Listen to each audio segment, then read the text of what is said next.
Ромын ээлжид нэгэн цовдлолтын хөлд зогсох олон түмэн өөрсдийг нь эзлэн түрэмгийлэгчдэд цаазаар авахулж буй нэгэн еврей хүн ердийнлнийг дүр зургийг харж байлаа.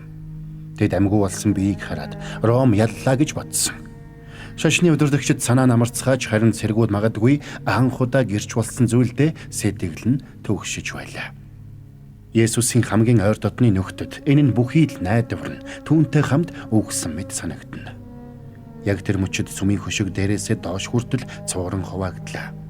Энэ нь дотор үйлчилж байсан тахилч нарыг цочруулсан байж таарна. Энэ бол маш гинтийн тайлбарлахын аргагүй нууцлаг үзэгдэл байсан. Газар дээрээс харахад энэ бүхэн эмх замраагүй байдал ялагдал мэт харагдаж байлаа. Хүн төрлөختн төгсгөлийг харсан юм. Харин бурхан үл үзэгдэх ертөнц чижирхийлж байгааг харсан. Хүмүүсийн хөлдөр газар дэлхий чичирч байх зур тэнгэрэлч нарын ертөнцид үүнээс ч илүү агуу зүйл өөрчлөгдөж байлаа. Өвхөлд дээлдэж буй мэт харагдсан нэгэн бол хохирогч биш. Харин байлдан дагуулагч байлаа. Хүү амнасаар омдалдаагүй. Харин өөрөө өгсөн юм. Яг тэр мөчөд Еден цэцэрлэгээс хойш дайсны зэвсэг болсоор ирсэн үхэл өөрөө дайсны эсрэг чиглэсэн билээ. Хожим Паул Колосай номд бичигтээ Бурхан загалмаа дээр бидний эсрэг байсан өрийн бичгийг хүчингү болгож загалмайд хадсан. Ингэхдээ засаглал болон эрх мэдлүүдийг зэвсэггүй болгож тэднийг нийтийн өмнө шив шиг болгосон гэжээ.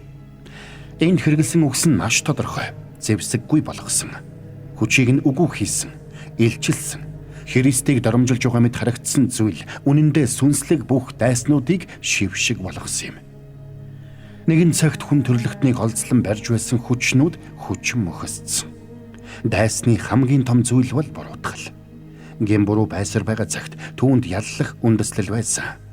Нүглийн төлөөс төлөгдөөгүй байхад үхэл хууль ёсны эрхээ эдэлж байлаа. Харин өрийн бичиг хүчингү болоход буруутгал нуран унж түүнийг дагаж байсан эрх мэдэлж үгүй болсон юм. Түүнийг няцлах мэт харагдсан тэрхүү үйлдэлээр эртний могой өөрөө няцлагдсан юм.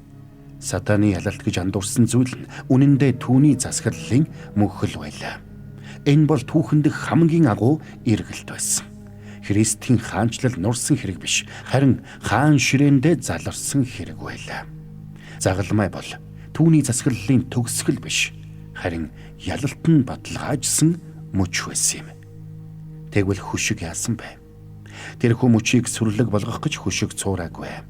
Харин замд тэглэх ямар ч саад тодгор үгүй болсон учраас цуурсан юм. Хөшиг цуурсан нь ялалтын шалтгаан биш. Харин ялалт хэдийн байгуулагдсныг илтгэн харуулах тэмдэг байлаа. Ариун бурхан болон нүгэлт хүн төрлөختний хоорондох хаалт буюу гмийн шийтгэл үгүй болж Есүсээр дамжин бурхантай харилцах боломжтой болжээ. Дайсан зэвсэггүй болсон учраас хаалга нээгдсэн юм.